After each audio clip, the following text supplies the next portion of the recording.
आणि यापुढची बातमी विमान दुर्घटनेशी संबंधित।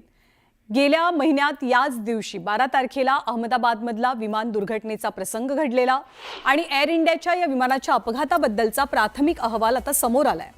एअरक्राफ्ट ॲक्सिडेंट इन्व्हेस्टिगेशन ब्युरो अर्थात AAIBचा हा प्राथमिक अहवाल धक्कादायक आहे। विमानाच्या उड्डाणानंतर काही सेकंदांमध्येच दोनही इंजिनांमध्ये इंधन पुरवठा थांबल्याचं या अहवालातनं आता समोर आलंय।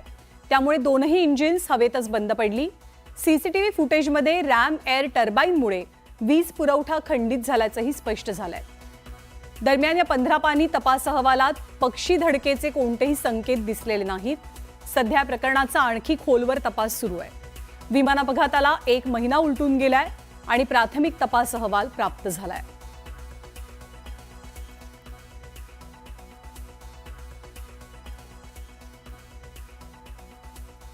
दरम्यान एअर इंडियाच्या विमानाच्या अपघाताबद्दल या अहवालात कोणकोणत्या बाबी नमूद आहेत त्यावरती आपण एक नजर टाकूया।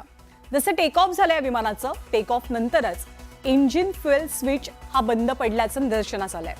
उड्डाणानंतर इंजिन इंधनाचं पायलट समोरचा जो स्विच आहे तो रन मोडमध्ये असायला हवा होता, पण तो कट ऑफ मोडमध्ये गेला।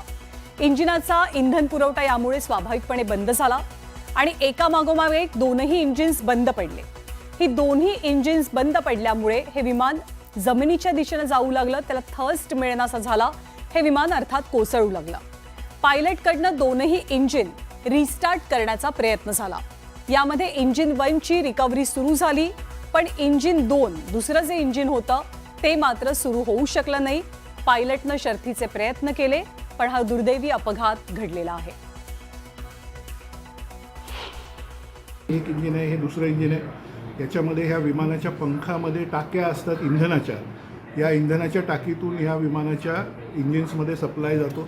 तर हे विमानाचं कॉकपिट जे आहे त्या कॉकपिटमधून हे सगळं कंट्रोल केलं जातं। विमान टेक ऑफसाठी वरती जात असताना हा जो इंजिन्समध्ये होणारा सप्लाय आहे तो कट ऑफ झाला। तो इथले स्विचेस विमानातले काही स्विच ऑफ आपोआप झाल्यामुळे झाला। हे मॅन्युअली केलं गेलेलं नाही, कारण कॉकपिट व्हॉइस रेकॉर्डरमध्ये अशी माहिती आलेली आहे की एक पायलट दुसऱ्या पायलटला विचारतात की हे स्विच ऑफ कसं झालं, तर दुसऱ्या पायलटने सांगितलेलं दिसतंय की मी ते स्विच ऑफ केलेलं नाही, म्हणजे तो आपोआप फ्युएल सप्लाय स्विच हा आपोआप स्विच ऑफ झालेला आहे।